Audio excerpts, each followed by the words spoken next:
let's ask Sahil Joshi that question because he leads our team in Maharashtra. And what this data says is that the level of anti-incumbency in Maharashtra is lesser than the level of anti-incumbency against the BJP government in Haryana.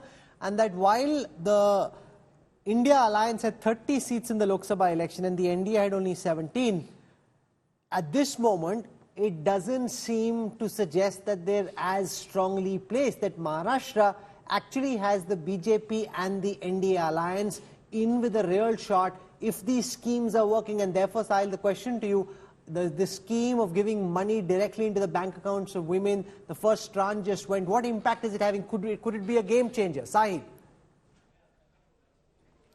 Well, Rahul, if I understand correctly, the tracker was of 19th of August because I was going through the data and I was listening to the conversation which Yashwant and Rajdeep was having. And let me just add before I give my answer is that it was Yashwant Deshmukh and me who had predicted in 2023 January that there will be a third partner in Maharashtra's Shiv Sena BJP alliance, and eventually in 4 to 5 months Ajit Pawar joined this particular alliance. But the numbers which Yashwant has come up with are really surprising because again it is taking me to the time before Lok Sabha. For everything there was an answer that okay, the fight is very close.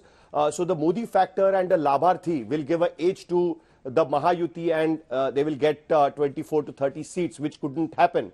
So, the people in Maharashtra are looking at elections in a different way. They can differentiate between the schemes and the politics on the ground.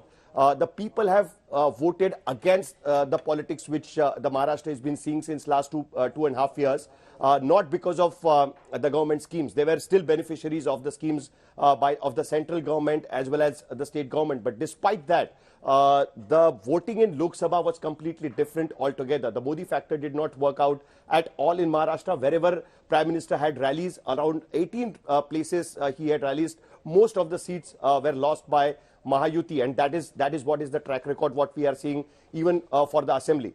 Now, they have put all their eggs in one basket. That is this Ladli Behna, in Marathi what we call Mukhyamantri Ladki Bahin scheme. But just to depend on one particular scheme is little bit too much because there are too many claimants. Unlike Madhya Pradesh, where Shivraj Singh Chauhan was the sole claimant of the scheme which was successful in Madhya Pradesh, the Ladli Behna, in Maharashtra there are 3 claimants. Chief Minister himself, Eknath Shinde, who has already started a campaign. Then there is Ajit Pawar, who is also saying that because I am the finance minister, I am the one who actually had pronounced this particular scheme. So Ajit Dada's Wada is what he's portraying in Maharashtra. And of course, there is a large chunk of the BJP, which is also claiming that because this government is formed from our support, this is what we are trying to do. So still, I'm unsure that this whole Labharthi the high thing popularity of the Chief Minister, Sahil, the fact that the level of satisfaction with him is much higher than in Jharkhand or Haryana.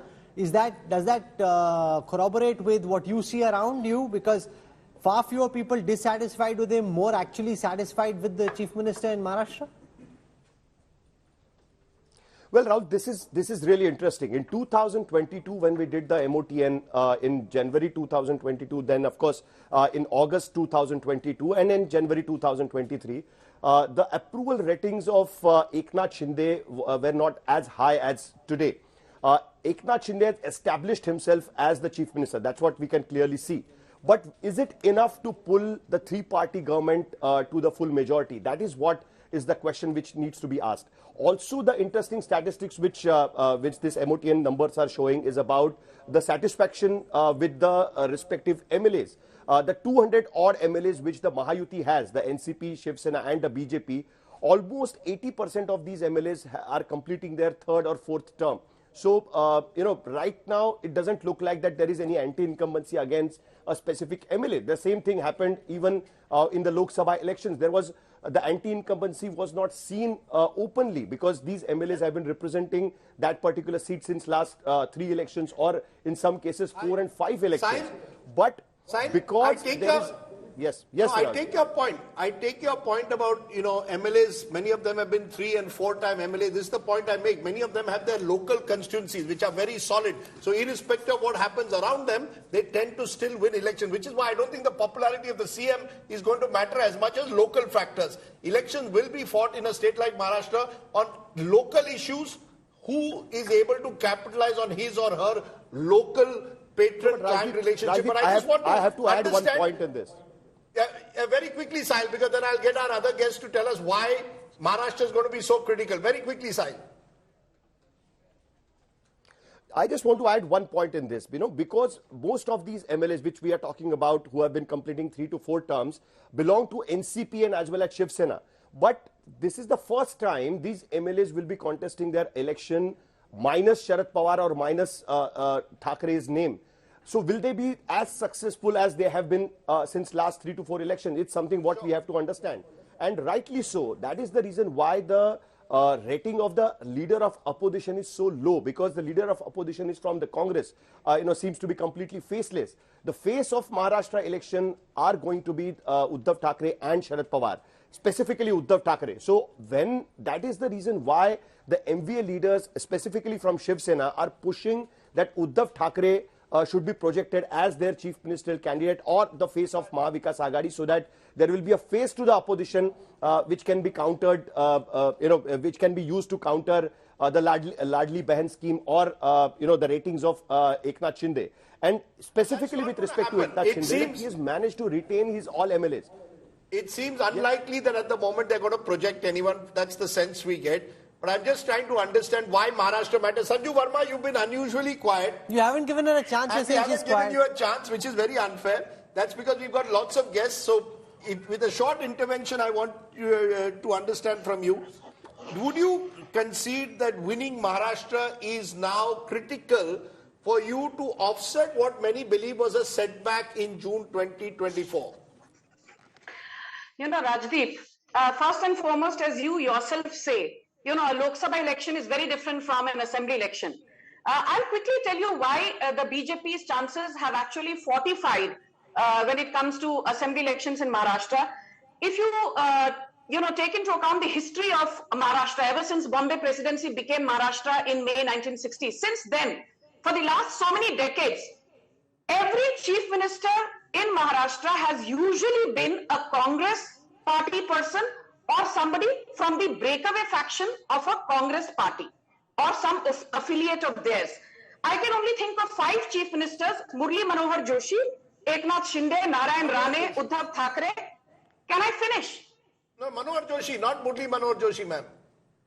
Manohar Joshi, yeah. Manohar Joshi, Uddhav Thackeray, Eknath Shinde, Devendra Fadnavis.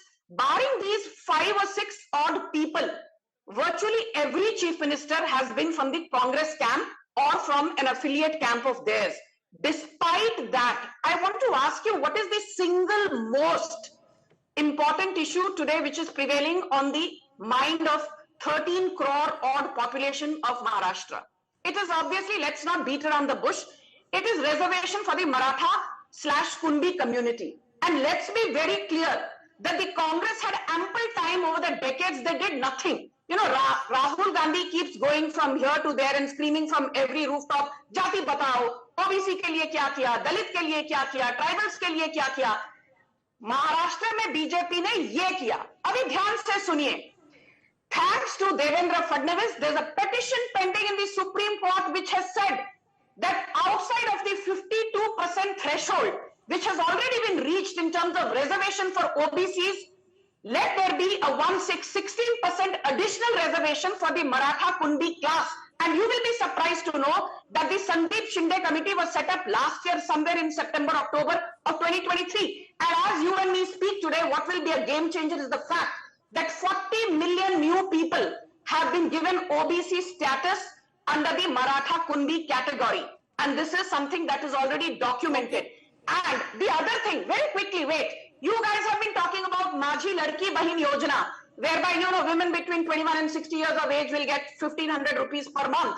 But you forget, this is not all. You have forgotten that the health insurance under Jyotiba Phule Arogya Yojana has been raised per individual, not per family, from 1.5 lakh to 5 lakh per annum. Okay, You have what we're trying to do is that focus on the mood of the nation data. We'll have a separate show, which is a full conversation on the performance of Maharashtra. I'm coming back to...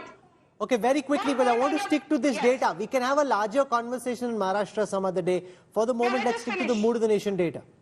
Your mood of the nation very clearly says one thing. You don't need to be a rocket scientist to understand. When it comes to Chief Ministership, Eknath Shinde, either people are very satisfied or reasonably satisfied.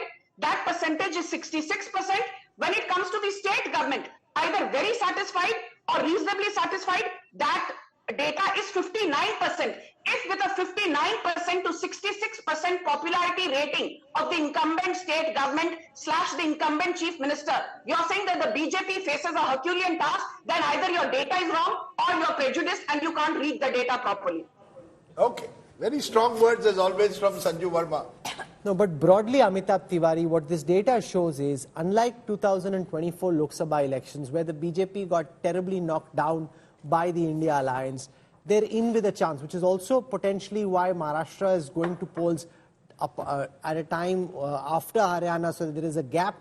As these schemes roll out, as money starts going into the accounts of the women, the BJP big guns hope that they can swing Maharashtra and shut up their critics, because if they win Maharashtra, a lot of the anti-incumbency, the anger or the spring in the step of people in Anshula Avijit's party, all of that will have to calm down, because if they win Maharashtra despite everything, that's a very big win for the BJP if they can pull it off. Yeah, so even if we see the 2024 Lok Sabha elections, it was a fairly close election.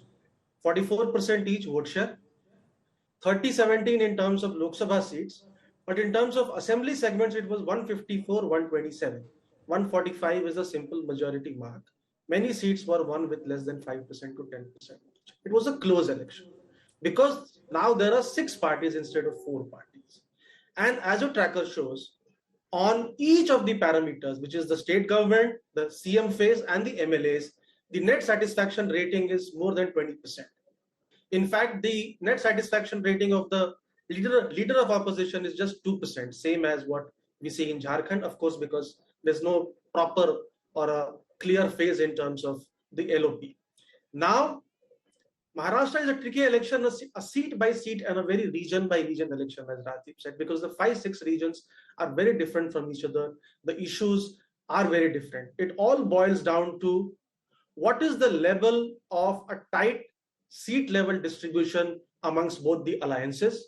What are the chances, or what is the percentage of rebels from each side? Because now we have 6 parties, Shiv Sena UBT candidate contesting against each other, and there are a lot of local dynamics.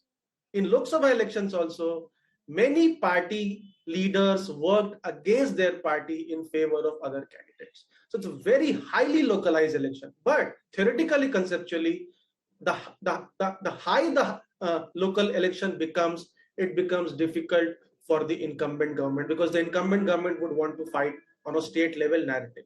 Last point is that while there are I think you make a fine point that there, that it's difficult to build a state level narrative in Maharashtra.